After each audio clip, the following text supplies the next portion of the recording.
आज मैं आपके लिए स्टैटिस्टिक्स का सेकंड चैप्टर लेके आया हूँ, presentation of data. Presentation of data में हमें ये देखना पड़ता है कि फ्रीक्वेंसी डिस्ट्रीब्यूशन कैसे की जाए। अब बात ये आती है फ्रीक्वेंसी डिस्ट्रीब्यूशन है क्या। नंबर्स को अगर हम मैग्नीट्यूड और साइज के मुताबिक डिस्ट्रीब्यूट कर दें तो वो प्रोसेस कहलाता है फ्रीक्वेंसी डिस्ट्रीब्यूशन, और उससे जो हमें हासिल होता है वो कहलाती है फ्रीक्वेंसी। अब फ्रीक्वेंसी डिस्ट्रीब्यूशन कैसे होता है, कैसे मालूम किया जाता है, इसके कई मेथड्स हैं, लेकिन जो मैं आज आपको मेथड गाइड करूंगा जो कि आपके पास सिलेबस में है वो है आपके पास जिस टेली बार मेथड। और यूं अगर हम क्वेश्चन के हिसाब से देखें तो क्वेश्चन कहता है construct A frequency distribution of marks of 5 students of A college. आपके पास फ्रीक्वेंसी डिस्ट्रीब्यूशन दी है 25 स्टूडेंट्स की। देन फाइंड मालूम करना है mid value, relative frequency, percentage relative frequency, class boundary और cumulative frequency, more than and less then.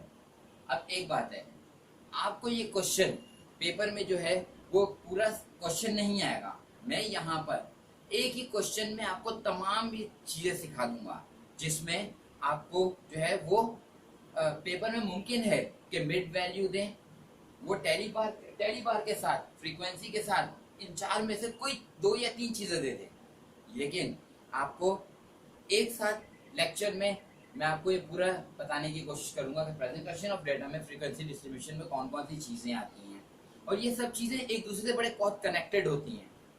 आज जो ये चीजें समझेंगे इसके नेक्स्ट चैप्टर में इसी चीज को ही रिलेट करके नेक्स्ट चैप्टर है आपका ग्राफिकल प्रेजेंटेशन का। वो इन चीजों को जब तक आप अच्छी तरह आपके जहन में नहीं होगा तब तक आप नेक्स्ट चैप्टर को अच्छी तरह सॉल्व नहीं कर पाएंगे, यानी ग्राफ को प्रेजेंटेशन नहीं कर पाएंगे, बना नहीं पाएंगे ग्राफ को। अब बात क्या आती है, हमें इन तमाम वैल्यूज को यहाँ पे पुट करना है और हमारे पास 25 फ्रीक्वेंसीज हैं।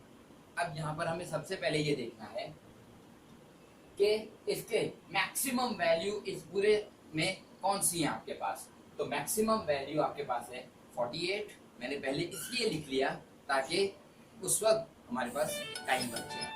दूसरा मिनिमम वैल्यू है 25।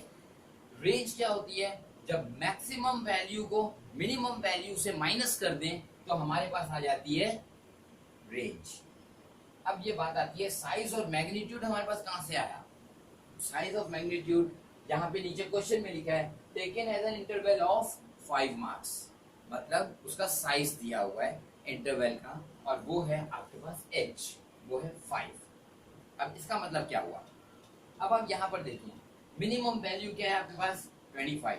मतलब कोशिश करें कि आप जब डाटा बनाएं तो इन नंबर से शुरू करें तो डाटा आपका ज्यादा बेहतर होगा।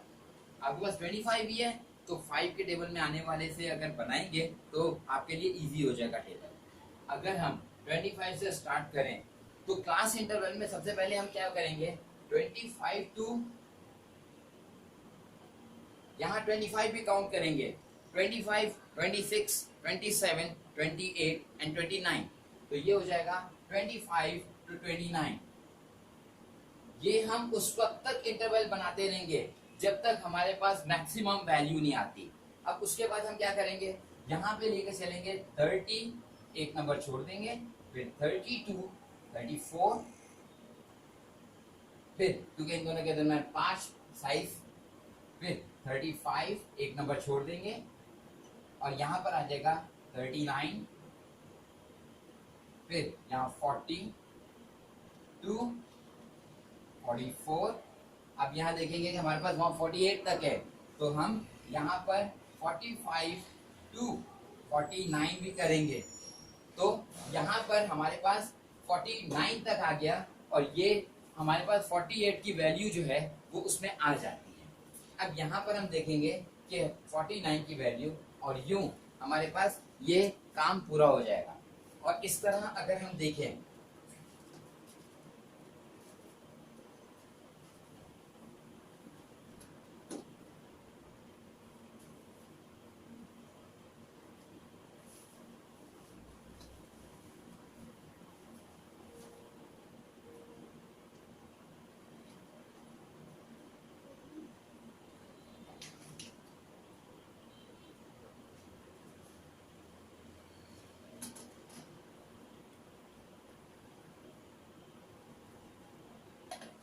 अब यहाँ पर आप देखेंगे कि 25 to 29। अब इस पूरे डाटा को टेलीपार मेथड से हम कैसे सॉल्व करेंगे, इसको अच्छी तरह गौर से देखिएगा। कई स्टूडेंट इसी में प्रॉब्लम करते हैं कि वो पहले 25 to 29 के दरमियान गिनने के लिए बैठते हैं। ऐसी गलती मत कीजिएगा। जो स्टूडेंट ऐसे गिनने के लिए बैठते हैं वो कहीं ना कहीं टेलीपार में मिस्टेक कर देते हैं। लेकिन यहाँ पर जिस तरह मैं आपको बता रहा हूँ, अगर आपने उस तरह किया तो होपफुली आपकी मिस्टेक्स जो है वो नहीं होगी। जैसे 36 है, इसको आप क्रॉस करें। 36 किस में आ रहा है? 1। 28 क्रॉस 28, 47, 40, 44, 44, 39, 33, 33, 32, 48,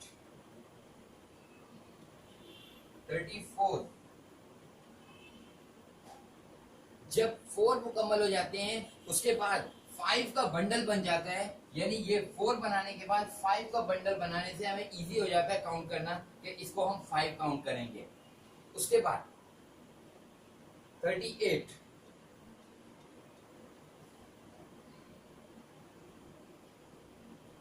27, 40, 37, 41, 42, 38, 48, 43, 35, 37 टू टाइम्स है तो एक साथ क्रॉस कर दिया। 37 टू टाइम यहाँ पर आ रहे हैं। And the last one is 25 और वो आ गया आपके पास 25। अब अगर हम यू काउंट करने बैठे तो आपको ये पता चलेगा कि इसकी फ्रीक्वेंसी आपको जो मिली है टेलीपार के जरिए वो 2 है, देन 5, 5, 6, 7, 8, 5, 6, 7, 3 और ये आपके पास आ गया सिग्मा एफ 25। 5 to 10, 10, 8, 18, 18, 5 to 7, 7, 7, 14, 14, 8, 22, 28, 3, 25। और अब आपके पास हमें ये मालूम करना है कि मिड वैल्यू क्या होती है। मिड वैल्यू हमें क्लास इंटरवल से हासिल होती है। अब कैसे हासिल होती है मैं यहाँ पे नीचे ही आपको एक ग्राफ में करके बता देता हूँ। जैसे 25 प्लस 29 डिवाइडेड बाय 2। हम जब इन दोनों को प्लस करके 2 से डिवाइड करेंगे तो हमारे पास आ जाएगा 27। बिल्कुल इसी तरह 30 प्लस 34 डिवाइडेड बाय 2 तो हमारे पास आ जाएगा 32। तो ये आ जाएगा हमारे पास 32। इसी तरह ये हो जाएगा 37, 42, 47 और यूं हमें मिड वैल्यू हासिल हो जाएगी क्लास इंटरवल से। अब रिलेटिव फ्रीक्वेंसी क्या है? रिलेटिव फ्रीक्वेंसी जो है वो हम मालूम करते हैं फ्रीक्वेंसी से कैलकुलेट। और रिलेटिव फ्रीक्वेंसी में क्या करते हैं? सबसे पहले जो फ्रीक्वेंसी आपके पास है फ्रीक्वेंसी को टोटल से डिवाइड कर देंगे। जैसे कि मैं यहाँ पर आपको करके बता रहा हूँ 2/25 तो हमें इसके अब ये 5/25, 8/25, 7/25 and 3/25। अब 2 / डिवाइडेड बाय 25 और ये हमें हासिल हुआ 0.08। 5 डिवाइडेड बाय 25 ये आपके पास आ गया 0.2। 8 डिवाइडेड बाय 25 0.32। 7 डिवाइडेड बाय 25 ये आ गया 0.28। 3 डिवाइडेड बाय 25 ये आपके पास आ गया 0.12। अब आपके पास एक चीज आपको ध्यान में रखनी है कि जब हम इसको कैलकुलेट कर लेंगे तो ये नियरली इक्वल टू 1 होगा अप्रोक्सीमेटली, जो हम यहाँ लिखते नहीं है, लेकिन चेकिंग के लिए कि अगर आप इन सबको प्लस करेंगे तो नियरली इक्वल टू 1 के बराबर होगा। अगर 0.99 या 0.98 भी है तो डेसिमल को हम इग्नोर कर देते हैं, तो इसका मतलब है हमें करेक्ट वैल्यू मालूम हो जाती है। अब परसेंटेज रिलेटिव फ्रीक्वेंसी क्या होती है? जो हमें परसेंटेज से हासिल हो रही हो। आपको पता है परसेंटेज में 100 होते हैं, अगर हम 100 से इसको मल्टीप्लाई कर दें तो हमारे पास यहाँ आ जाएगा 8। अगर यहाँ पे 2 0 तो इसको मल्टीप्लाई कर देंगे 20, इसको मल्टीप्लाई कर देंगे तो 32, 100 से इसको मल्टीप्लाई कर देंगे तो ये हो जाएगा 28 और 0.12 को 100 से मल्टीप्लाई कर देंगे तो ये हो जाएगा 12। और ये नियरली इक्वल टू 100, 99 100 के इक्वल 99 या 100 तक आएगा, तो इसका मतलब है ये वैल्यू भी ठीक है, क्योंकि हम डेसिमल फ्रैक्शंस को इग्नोर कर देते हैं। अब आगे यहाँ पे अब दो चीजें आपके पास, कम्युलेटिव फ्रीक्वेंसी लेस देन और cumulative frequency more then. Less than में क्या करेंगे, हम ऊपर से काउंट करना शुरू करते हैं 2, तो यहाँ पे आ जाता है आपके पास 2 + 5। अगर इसको और क्लियर आपको बताऊं मैं तो 2, फिर 2 को 5 से प्लस कर दें, यानी 2 + 5 = 7। अब ये 7 आ गया, 7 में प्लस कर देंगे 8 को 15, फिर 15 में प्लस कर देंगे 7 को, तो ये आ जाएगा आपके पास 22 और 22 में प्लस कर देंगे 3 को, तो आपके पास आ जाएगा 25। और यूं आपके पास ये वैल्यू और ये वैल्यू सिमिलर होनी चाहिए, और इससे पता चलता है हमने कम्युनिटी फ्रीक्वेंसी करेक्ट की है या हमने कहीं मिस्टेक कर दी है। और ये थी हमारे पास लेस देन। कब? अगर हम ऊपर से काउंट करेंगे तो ये लेस देन है, अगर हम नीचे से काउंट करेंगे तो वो मोर देन हो जाएगी। जैसे यहाँ पे 3 है, 3 + 7 10। अब 10 + 10 यहाँ आ गया, 10 + 8 18, फिर 18 + 5 23, 23 + 2 25। अब आप ये देखिए यहाँ ये सेम हो गए और ये इसके इक्वल हो गए, और यूं आपको जो है वो कम्युलेटिव फ्रीक्वेंसी लेस देन और मोर देन भी मालूम करना आपको पूरा एक्सप्लेन कर दिया है।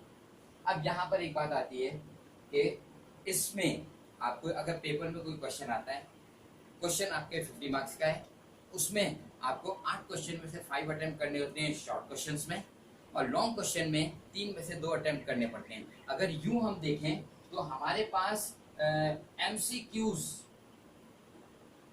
10 मार्क्स के होते हैं, और अगर शॉर्ट क्वेश्चन आंसर देखें, शॉर्ट क्वेश्चन आंसर तो वो 25 के होते हैं। अगर हम 8 में से 5 अटेम्प्ट करेंगे, हर question each question carry 5 marks. अब बात आ गई लॉन्ग क्वेश्चन की, ये एक है, और अगर हम लॉन्ग क्वेश्चन आंसर की बात करें तो वो होते हैं आपके 15 मार्क्स के, और ईच क्वेश्चन लॉन्ग में आपके पास होता है 7.5 का, और यूं आपके पास टोटल हो जाते हैं इसको और इसको कैलकुलेट करने के बाद आपके पास टोटल आ जाते हैं 50 मार्क्स। अब ये जो मैंने आपको सवाल करके दिया, ये सवाल आपका जो है वो टोटल इसी में से ही 5 नंबर आपके कंफर्म हो जाएंगे, जब आप सिर्फ इतनी सी बात को ध्यान में रखेंगे। मिलते हैं नेक्स्ट लेक्चर में नेक्स्ट टॉपिक के साथ, चैप्टर नंबर 3 के साथ। तब तक के लिए